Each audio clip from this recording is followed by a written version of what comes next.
Comunidad del municipio de Jardín, ¿qué tal? Qué rico saludarlos de nuevo en este espacio. Conversemos de todo. Programa que realizamos desde el canal comunitario de Jardín para que usted esté enterado de esos temas de actualidad. También extendemos un saludo caluroso a las personas que nos siguen a través de nuestras redes sociales. En esta oportunidad vamos a estar hablando de una conmemoración, de acciones, de aspectos importantes que tienen que ver con el cuidado de la vida, el cuidado de las personas, el cuidado de las mujeres, la erradicación de la violencia, 25N, y por eso estoy en compañía de Sara y de Luisa, quienes también son profesionales que ya son parte de la casa. Chicas, qué rico tenerlas acá en este espacio y para hablar de acciones que son importantes para el territorio y sobre todo para el cuidado de las personas.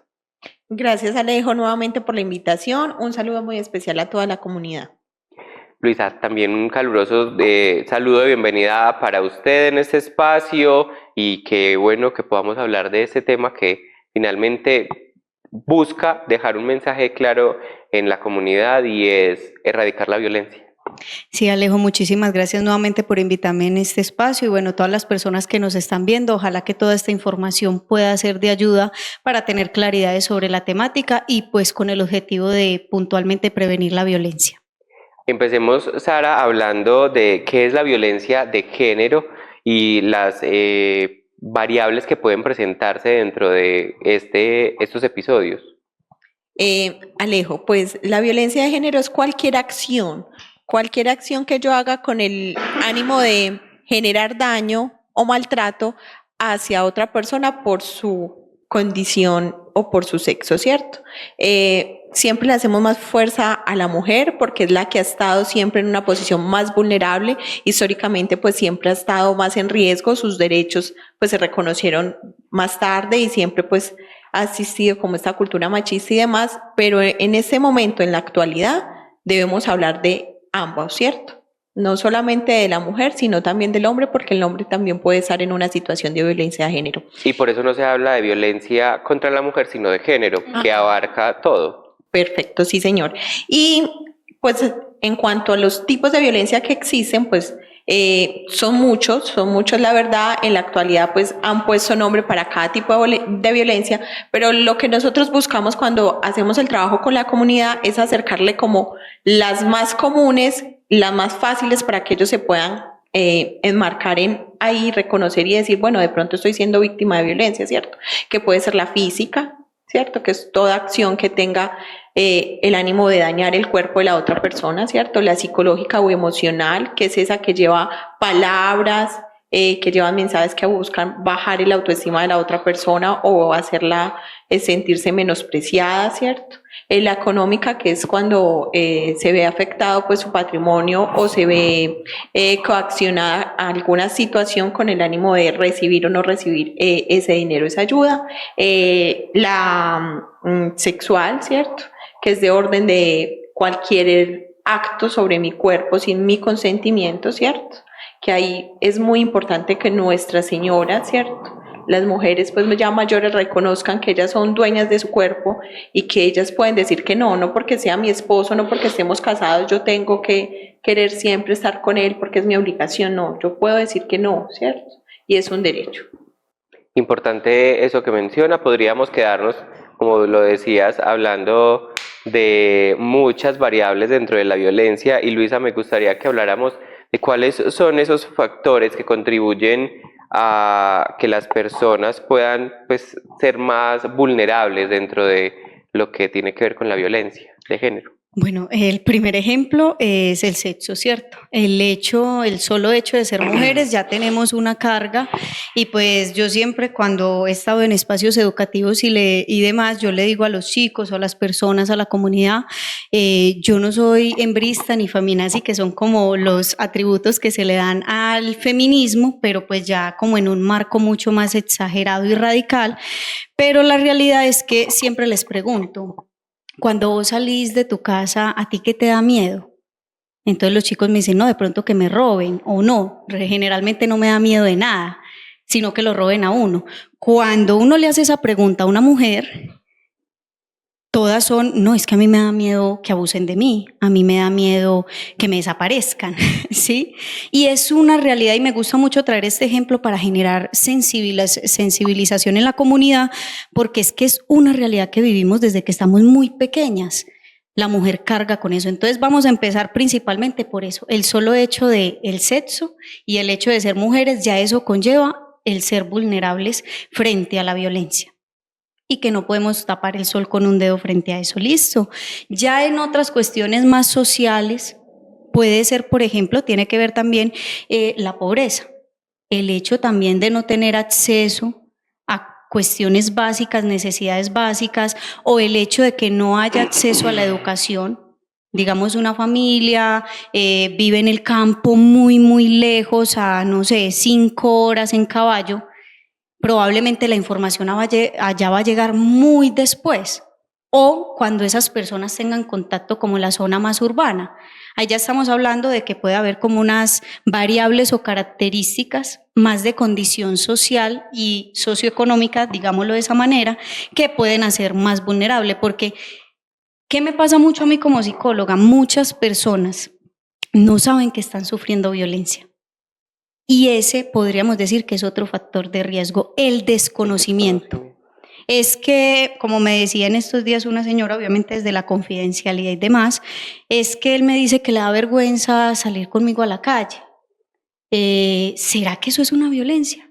Claramente lo es. Pero para esa persona, como no ha llegado este tipo de información, ¿sí? Y por eso es que estamos aquí, Sara y yo, en este momento, para que pueda haber mucha más difusión. Pues la idea es eso, que se den cuenta de que eso puede ser un tipo de violencia. Entonces también puede ser la desinformación o la dificultad del acceso a una información verídica sobre este tipo de temáticas. Con respecto como a esas variables, ¿cómo podemos reconocer, identificar esas señales de que en un hogar, en un trabajo, que con mi amiga, mi mamá, mi abuela, se están presentando este tipo de violencias, de las variables pues que hemos hablado y otras tantas que pues no hemos mencionado, pero cómo podemos identificar qué señales hay como alerta para poder identificar eso no está bien? Alejo, pues siempre hay uno dice, unos activadores o algo que le debe prender a uno como esa lucecita roja y decir, bueno, esto ya está pasando a otra cosa, ¿cierto?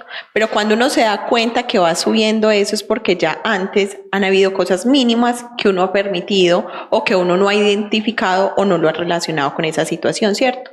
Desde lo más básico, hablemos por ejemplo de la violencia física, ¿cierto?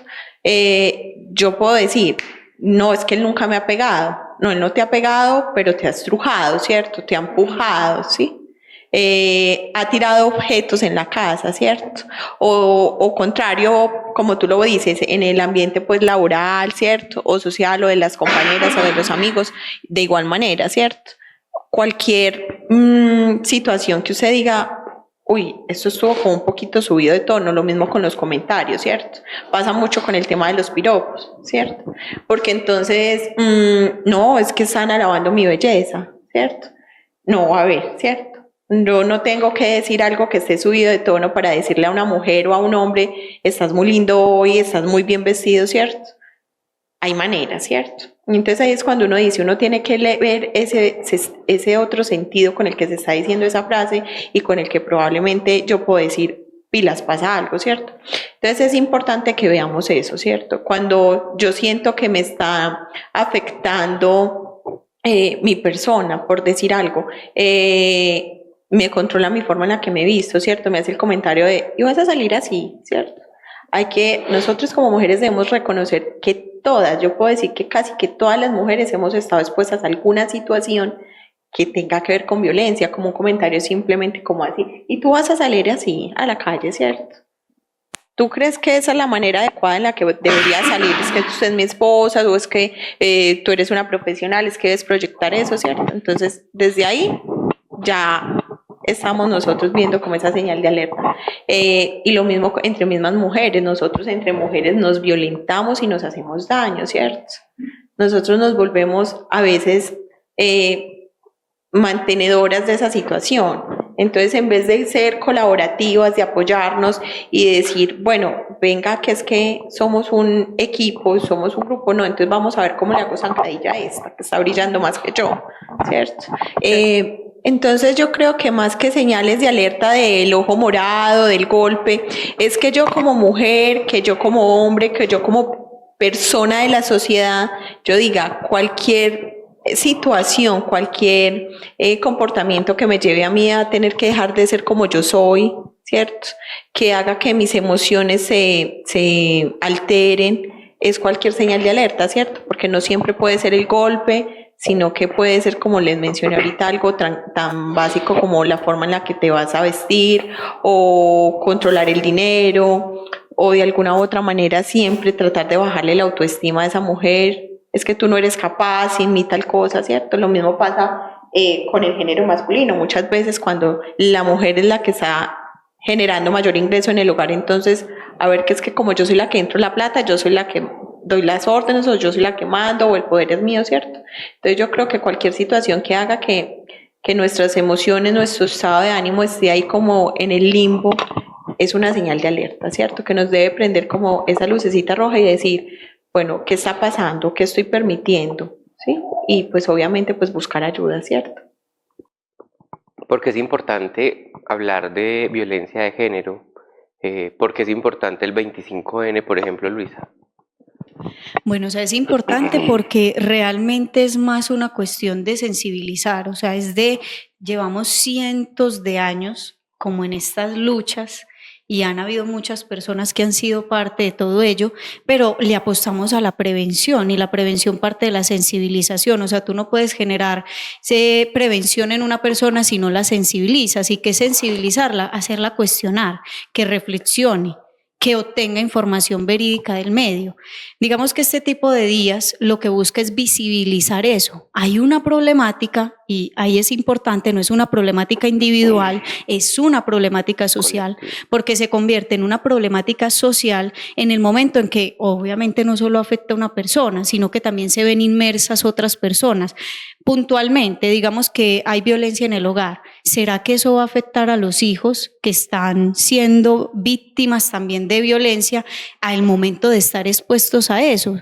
Entonces ya no empezamos a hablar de que es solo una persona la que recibió el golpe o el que recibió el comentario o el que recibió la humillación económica. Estamos hablando de que otras personas en ese núcleo familiar se van a ver afectadas. Cuando empezamos y cuando se habla de problemáticas sociales, cuando se expande, cuando no se queda solo en un punto. Por ejemplo, ahora también es una problemática social el desconocimiento en salud mental, y lo hablamos en algún momento en otro programa, y en enfermedades mentales, y hay mucho conocimiento, entre comillas. Ya empezamos a hablar de que es problemática cuando empieza a tocar a muchas personas y como tal empieza a generar ciertas dinámicas inadecuadas o de malestar en la sociedad en general.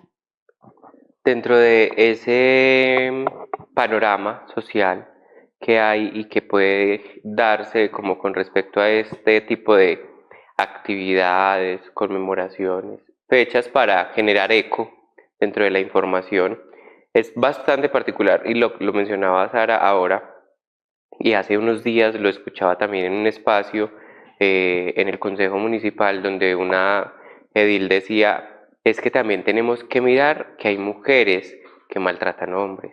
Hay mujeres que dentro de su rol de autoridad y del hogar incluso se da el maltrato con sus hijos, con el condicionamiento del proyecto de vida. O sea, hay muchas arestas que podríamos centrarnos pues como hablar de esto, pero ¿por qué el tema de la educación tiende a de pronto dejarse a un lado?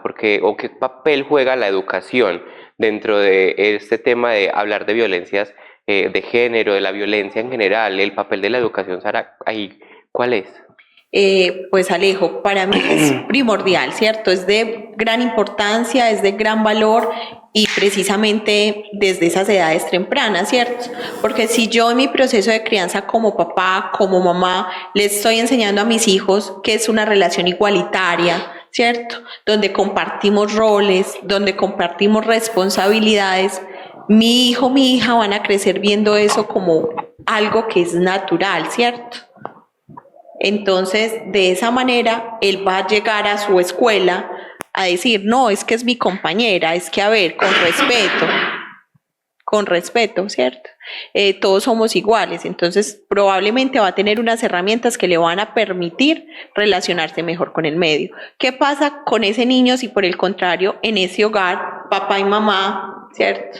O abuelos o tíos, ¿cierto? Porque también tenemos familias extensas, se crió en un ambiente que va enfocado en la violencia, en el maltrato, como mencionaba ahorita Luisa, en los hogares. Pasa mucho, no, es que él está chiquito, no se va a dar cuenta, no, los niños perciben todo eso, los niños perciben que mamá se está yendo a llorar a la otra habitación, o que en el baño está llorando, o que pasó algo, tiró algo y la mamá está excusando al papá porque empujó, porque tiró, es que él está tomado, es que tiene muchos problemas. No, a ver, nosotros somos los que tenemos que garantizar esa formación a nuestros niños en un entorno sano y saludable, ¿cierto? Que no todas las parejas son perfectas, no, todas las familias no lo son, pero esas dificultades las podemos hacer o tramitar de una manera sana con los hijos, ¿cierto? Pasó esto, hablémoslo, dialoguémoslo, no tenemos que levantar la voz, no tenemos que golpear, no tenemos que tirar, ¿cierto? Y por eso yo creo que esa formación y esa educación es lo que le va a permitir a los niños generar esas herramientas para que a largo plazo pues nos bajen esas estadísticas, ¿cierto? Si con naturalidad hombres y mujeres somos iguales, esos niños van a crecer con ese pensamiento y eso va a reducir, ¿cierto? Y no es incentivar la rebeldía, sino el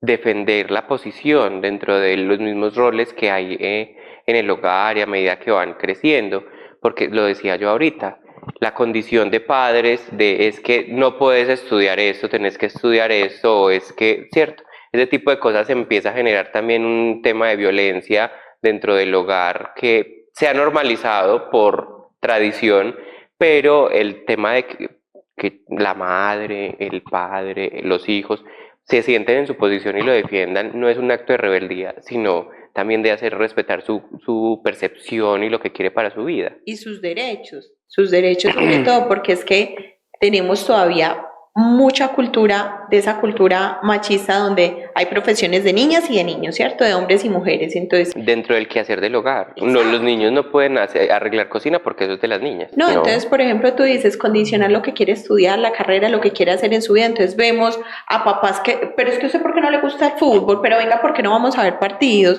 Ay, no, ¿cómo así que usted va a entrar a las clases de baile, ¿cierto?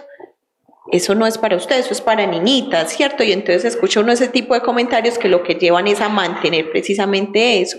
¿Y qué me va a generar a mí en ese niño? Que él no pueda expresar todo eso que él es por medio de esa profesión, de ese hobby, porque entonces está mal visto. Entonces mi papá no me quiere, y entonces me castigan con el afecto. Entonces eso va a generar a largo plazo lo que mencionaba ahorita Luisa de los problemas y los trastornos en salud mental, ¿cierto? Y por eso tenemos niños con situaciones de ansiedad, de estrés, de depresión, a causa de que no me dejan ser, ¿cierto? Quieren controlar todo mi espacio y todo mi entorno y ni siquiera me preguntan si yo quiero, no, es que va a ir a la clase de fútbol, es que lo matriculé en música, es que lo matriculé en baile, en pintura, pero a ver, ¿qué quiere el niño, ¿cierto? No se trata de que los dejemos hacer lo que les dé la gana, porque muchas veces piensan que ese es el otro extremo, ¿cierto? No es dejarlos hacer lo que les dé la gana, sino tener en cuenta, ¿cierto? ¿Qué quieren? ¿Por qué queremos nosotros que nuestros niños no estén en las calles todo el tiempo? Hablémoslo. No, hijo, no me parece esto, ¿tú qué piensas? ¿Qué te gustaría hacer en el tiempo libre? No, mamá, es que yo ni siquiera quiero ir a la calle, es que mira que a mí me gusta leer, es que mira que yo estoy desarrollando cosas audiovisuales porque tenemos muchos niños que tienen un potencial increíble para eso, pero no, ni siquiera nos tomamos el trabajo de hablar con ellos y como están chiquitos, entonces tomamos todas las decisiones en su vida. Luisa, ¿cuáles son de pronto esas herramientas claves para poder como fomentar relaciones sanas, respetuosas dentro del relacionamiento, valga la redundancia, de las personas? Bueno, Alejo, importante, o sea, como profesional a mí me preguntan cuáles son las bases indistintamente de qué tipo de relación, porque hay diferentes tipos de relaciones, y para mí es una cuestión a nivel profesional de una buena comunicación. Aquí yo no les estoy diciendo a las personas que nos están viendo que entonces todo se resuelve dialogando, no, pero si tú comunicas en la medida de lo posible y no piensas que el otro es un adivino y pues hombre, no a las patadas, no es que yo comunico, pero de hijo de tantas para arriba, digámoslo así. No, el saber comunicar, es que yo comunico es cuando tengo la rabia. ¿Eso qué se llama? Y se los voy a reducir en gran medida, lo que llamamos nosotros inteligencia emocional o gestión emocional. Las relaciones en gran medida conllevan a que hayan emociones de por medio, porque la parte racional está ahí, pero en el momento en que tú sientes la emoción, si tú no la sabes identificar, o sea, ni siquiera sabes si estás sintiendo rabia, frustración o tristeza, pues obviamente tú mismo vas a estar confundido con lo que estás sintiendo. Entonces, desde mi punto de vista, hay que empezar por educación en la gestión de emociones, reconocimiento de emociones, eso se debe dar en los primeros de 0 a 5 años y seguir fortaleciendo.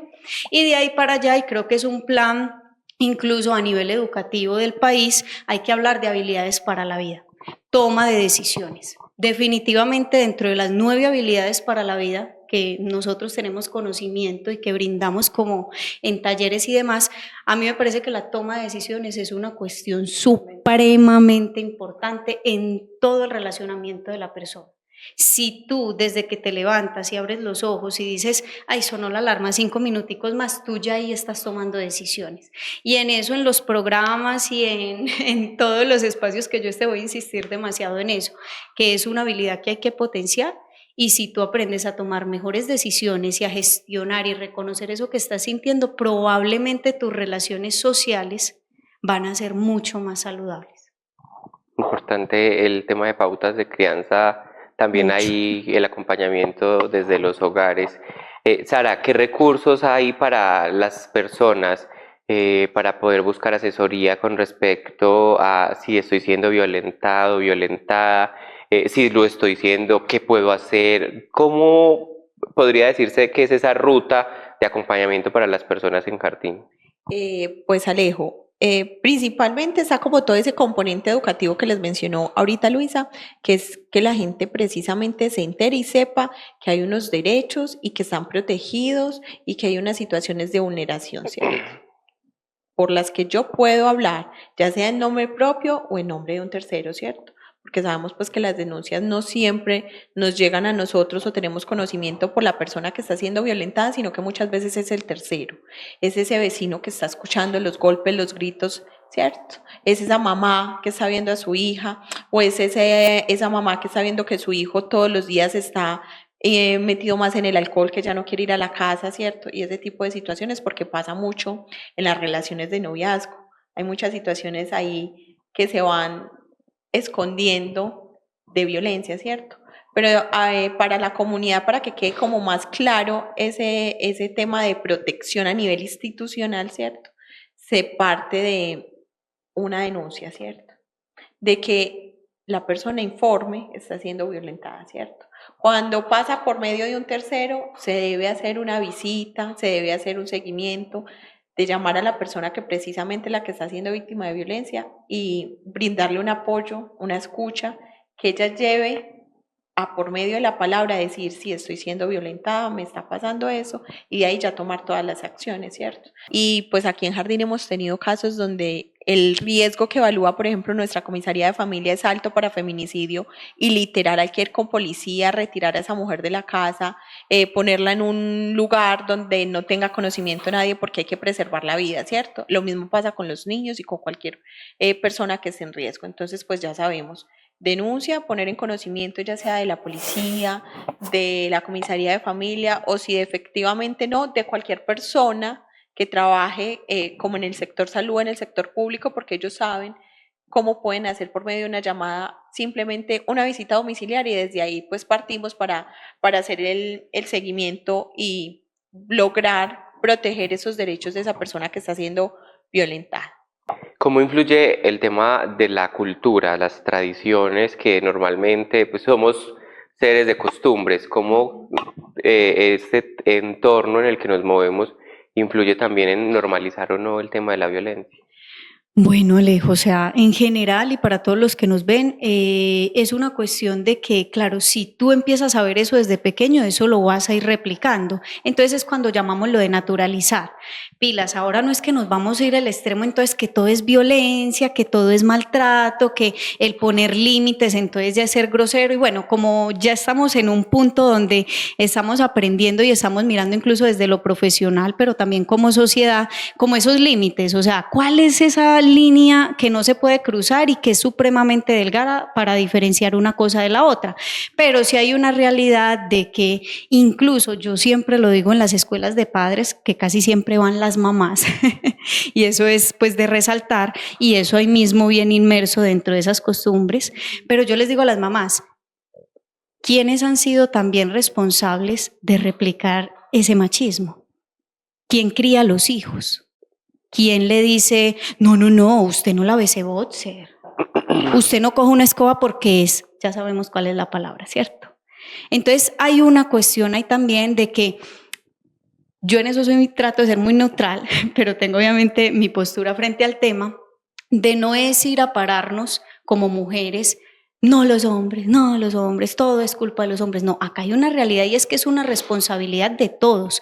Cuando hablamos de problemáticas sociales, es que todos estamos inmersos y tenemos esa responsabilidad, porque a la gente le encanta pararse desde la crítica y la sociedad esto y la sociedad aquello. Yo les digo, ¿y quién es la sociedad?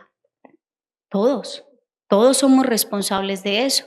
Entonces, al fin y al cabo, si eso ha venido trascendiendo, ha sido por responsabilidad de todos, incluyendo mujeres y hombres, y en general comunidades que hacen parte, que se ha ido replicando ese tipo de comportamientos. Entonces, obviamente, la parte social y cultural va a influir mucho en el ser humano, y eso como psicólogos lo sabemos, como sociólogos y en general, cuando se estudian las comunidades, la parte, o sea, hasta la arquitectura tiene que ver, hasta el lugar donde está ubicado el pueblo tiene que ver, todos los componentes. Realmente somos como sociedad un resultado de todos esos componentes en conjunto.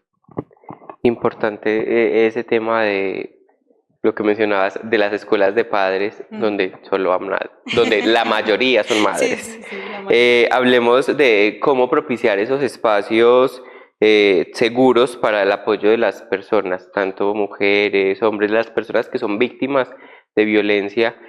¿Cómo se puede propiciar esos espacios seguros, Sara? Pues desde el hogar, yo lo digo desde el hogar, lo primordial sería que yo le permita como cuidador, como padre, como madre a mis hijos que ellos puedan hablar de lo que sienten, de lo que les pasa, ¿cierto? Entonces, si yo a mi hijo no le digo, venga que es que no puede llorar, venga que eso es una bobada, espere que crees que verás que son los problemas, ¿cierto? Sino que yo por el contrario le valoro cada vez que él me diga, mamá pasó esto y me hizo sentir triste esto, ¿cierto? Eso va a permitir que el niño se sienta confiado hablando de sus sentimientos y de lo que pasa a su alrededor, ¿cierto? Si yo le digo de eso no se habla, yo ahí ya estoy generando que haya mayor riesgo para una situación, ¿cierto? Entonces, partamos de que en la casa sea un lugar seguro para hablar de lo que sentimos, no solamente con los niños, también nosotros. ¿Cuántas veces nosotros como adultos nos estamos guardando lo que estamos sintiendo para no darle el hora al otro? Porque él también tiene muchos problemas, ¿cierto? Entonces, no, partamos desde ahí, de que todos nos podamos preguntar qué tal tu día, qué pasó hoy, cómo te sientes hoy, ¿cierto? ¿Qué puedo hacer yo para que te sientas mejor? ¿Cierto? Lo mismo que decía ahorita Luis. Muchas veces nosotros ni siquiera comunicamos lo que sentimos, ¿cierto? Entonces, uno como mujer presume que el otro sabe que yo estoy mal porque no pagó el servicio, porque se le olvidó traerme tal cosa para la casa. No. Porque yo no le puedo decir, mira, hoy no me gustó que hicieras tal cosa, no me gustó la forma en la que me estás hablando. Mira que nos estamos faltando al respeto, esto ya se está yendo a otro tono, ¿cierto? Eso es importante. Entonces, primero, un hogar y un entorno seguro para hablar. Y desde la institucionalidad, para que sea un entorno también protector, donde no tengamos mujeres diciendo, es que yo no voy a ir allá a contar lo que me está pasando, porque es que allá me dicen que yo me lo busqué, que es que yo fui la que elegí, o yo fui el que elegí, o yo fui el que permití que pasara eso, ¿cierto? Porque muchas veces culpamos a la víctima, ¿cierto? Ah, no, ¿para qué? Si usted vuelve a lo mismo, usted fue el que lo eligió, todos sabían que era borracho, que le pegaba. si él le pegó a la exnovia, ¿cómo no le va a pegar a usted, cierto? Entonces, como sociedad lo permitimos y muchas veces como institucionalidad lo mantenemos. Entonces, lo primero es ofrecer una escucha activa, respetuosa, ¿cierto? De lo que me está diciendo el otro, separarlo de esas convicciones personales, como lo dice Luisa, uno tiene un cierto pensamiento, pero en lo profesional hay que separarlo, ¿cierto? Así yo sepa o yo diga, ¿por qué permitiste que te hicieran tanto daño? Pues ya lo permitió. Yo lo que tengo que hacer ahorita que ya tomó conciencia, ¿cómo hacer que no se me eche para atrás esa persona que ya me está denunciando una situación, ¿cierto? Entonces, primero, una escucha activa, estar disponible, ¿cierto? Porque no siempre es en horario de oficina, entonces por eso la comisaría tiene una línea que funciona 24/7 y ellos están con unas disponibilidades para poder atender en el caso de que pase, ¿cierto? Lo mismo el hospital, porque muchas veces son situaciones como una violencia sexual, una violencia física, donde hay que recoger ciertas evidencias para ese proceso investigativo. Entonces, desde ahí con respeto, ¿cierto? Sin revictimizar a esa mujer o a ese hombre, porque muchas veces pasa, es que usted tan, ¿cierto? Que se dejó pegar. Es que usted tan, ¿cierto? Y tenemos ese tipo de cosas que lo que estamos haciendo es revictimizando a ese hombre que ya de por sí debe sentirse muy mal por estar en esa situación, ¿cierto? Entonces, mantener la confidencialidad también permite que sea seguro ese espacio donde yo voy a denunciar, ¿cierto? Porque si yo voy y digo lo que me pasó y a la media hora que yo salí ya estaban por allá diciendo, ¿cómo le parece que a Julanita tal cosa, Peranito tal cosa? Entonces, desde ahí ya va a ser cero seguro ese espacio, ¿cierto? Entonces, la confidencialidad, la reserva de la información, no revictimizar, ser empáticos, ¿cierto? Pongámonos en esa situación del otro. Si fuera tu hermana, si fuera tu hermano, si fuera un familiar, si fueras tú, ¿cómo te gustaría ser tratado, cierto? Yo digo eso mucho y en muchos espacios en los que estoy. Es que no es difícil, no es que usted no sepa, no es que usted no estudió. ¿Cómo te gustaría a ti ser tratado? ¿Cómo te gustaría a ti que hubiera sido tu papá o tu mamá? ¿Cómo te gustaría a ti que tu pareja fuera contigo, ¿cierto? Díselo, háblalo, y si así, ¿cierto? Si yo quiero que conmigo sean respetuosos, atentos, ser respetuosa, ¿cierto? Entonces, partamos sobre todo de eso, ¿cierto? Y no forzar muchas veces los procesos porque entonces se nos van de para atrás, ¿no? Como todo, para todo hay un tiempo, entonces si esa mujer no está todavía segura o ese hombre, entonces primero eduquémoslo, subamos un poquito, elevemos esa autoestima o sanemos este daño que se causó para poder tener unas acciones más desde la justicia para esa situación en específica que pasó, ¿cierto? Señorita, se nos acaba el tiempo. Gracias por este espacio, por venir y hablar un poquito de violencia de género y educar a la comunidad en un tema que es realmente muy importante. No, muchísimas gracias por la invitación y pues cualquier duda y demás que tengan, yo siempre he dicho, para tomar decisiones hay que tener información verídica, entonces si no saben de algo, no se sientan mal, simplemente busquen profesionales o otras personas que le puedan dar esa información, que por parte de nosotros no vamos a juzgarlos. Muchas gracias de nuevo, gracias a ustedes televidentes por habernos acompañado en este espacio desde sus hogares. También agradecemos a las personas que se conectaron a través de las redes sociales. Nos vemos en una próxima oportunidad.